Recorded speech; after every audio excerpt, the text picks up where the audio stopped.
Aku secara peribadi memang menyokong penuh siasatan SPRM. Memang kita minta SPRM masuk siasat tiap-tiap satu pendedahan, baik pendedahan daripada Cikgu Bat ke atau pihak-pihak lain, siasat dengan telus. Cuma ada beberapa perkara dalam siri pendedahan Cikgu Bat itu yang buat aku rasa ada benda yang tak kena, yang aku nak sentuh sikit lah. Sebab terbaru ini kalau baca kenyataan Cikgu Bat, dia sendiri mengaku berlakunya kesilapan fakta dalam salah satu pendedahan yang dia buat. Sebab dulu dia pernah dedah lah, kalau korang pernah baca, dia dedah ada seorang general ni kononnya pergi ke Jepun, yang mana bila semak balik data daripada immigration menunjukkan general yang dia maksudkan ini, yang dia kata pergi Jepun, itu rupanya ada di dalam satu retreat mesyuarat akhir GGK di Golf Country Club dekat Melaka. Pada tarikh yang dia kata general ni pergi ke Jepun itu, kawan tu ada dekat Melaka. Jadi dekat sini buat aku mula fikir lah, sebab kita baca dari awal pendedahan Cikgu Bat ini syok lah kan, lepas satu. Cuma makin lama makin ada yang tak kena. Sebab aku dah mula ragu-ragu, aku dah mula sangsi. Kalau betul pendedahan Cikgu Bat ini, dia kata rahsia-rahsia besar yang ada orang bagi pada dia, supply pada dia, macam mana maklumat yang melibatkan keselamatan, institusi keselamatan, ketenteraan ini boleh silap fakta. We are talking about institusi ketenteraan. Ini bukan cerita koperasi sekolah, ini bukan PIBG. Kita cerita ini institusi ketenteraan. Kita pun tahu Cikgu Bat ini banyak kes yang melibatkan diri dia sendiri pun. Dekat mahkamah tu dia minta maaf kerana apa yang dia dedah luar mahkamah tak betul. Bawa ke mahkamah ini dia tak mampu nak defend dari segi fakta dan pembuktian. Akhir sekali dia minta maaf kerana dia silap cakap, silap fakta.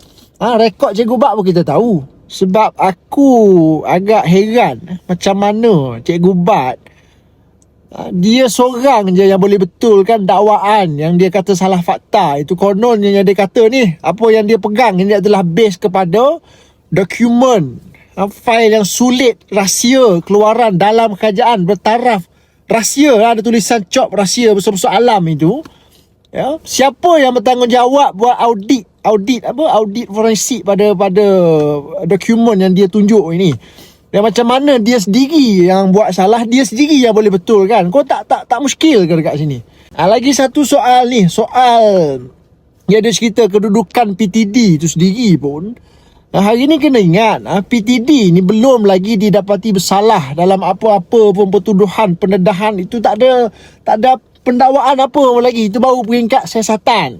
Bukan kata jumpa bukti PTD ni memang terlibat secara langsung, memang dia buat perkara itu ke, tak ada. Belum lagi, belum sampai ke tahap itu. Kita pun tak boleh nak kata dia buat perkara itu. Setakat hari ni yang ada apa dia?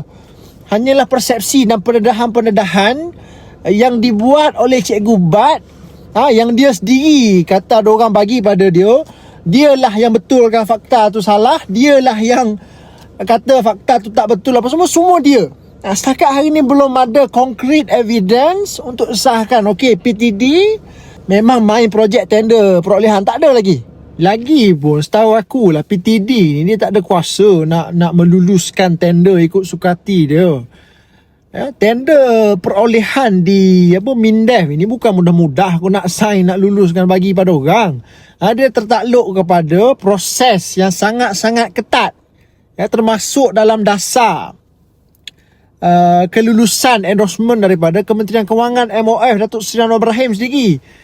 Segala proses tender kena lalu prosedur yang sangat ketat, masuk sistem perolehan, lalu jawatan kuasa teknikal, lalu jawatan kuasa penilaian, penilaian kewangan, macam-macam tapisan. Dia bukan perkara yang mudah sekadar sign dengan sebatang pen terus saya temukan. Dia tak semudah itu. Pendedahan Cikgu Bat itu, kalau kau baca, kalau kau ikut siri pendedahan Cikgu Bat itu, dia nak cerita seolah-olah PTD ni memang ada kuasa yang cukup besar, boleh meluluskan tender, boleh atur projek berskala besar pun dia boleh buat ikut sukati PTD nak buat macam mana, seolah-olah satu tanda tangan PTD ni boleh buat macam-macam.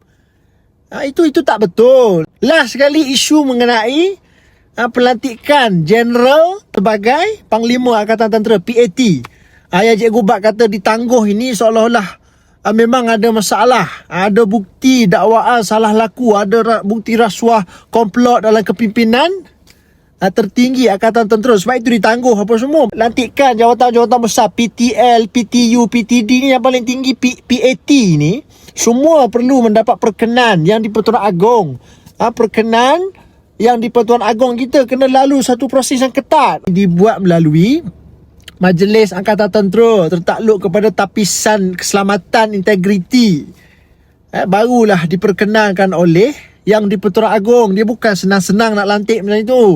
Kalau proses lantikan PAT ni daripada awal ada benda yang tak kena, takkanlah yang di-Pertuan Agong kita mudah-mudah nak perkenan. Dia ditangguh itu untuk beri laluan kepada siasatan. Jadi kesimpulan dia, kita kena bagi ruang kepada SPRM untuk siasat. Belum lagi peringkat pendakwaan, baru siasatan. Kita ambil kira pendedahan Cikgu Bat. Bukan kita kata pendedahan Cikgu Bat ni tak ada asas langsung. Kita ambil kira, biar SPRM buat kerja dia. Cuma kita kena terimalah kes masih dalam siasatan. Belum ada apa-apa lagi pendakwaan pun. Janganlah kita ni laju sangat nak kata ni dah salah apa semua. Belum lagi. Kita syok sangat baca pendedahan Cikgu Bat lepas satu kan. Sampai kita pula yang nak menjatuhkan hukum pada orang ikut suka tekak kita.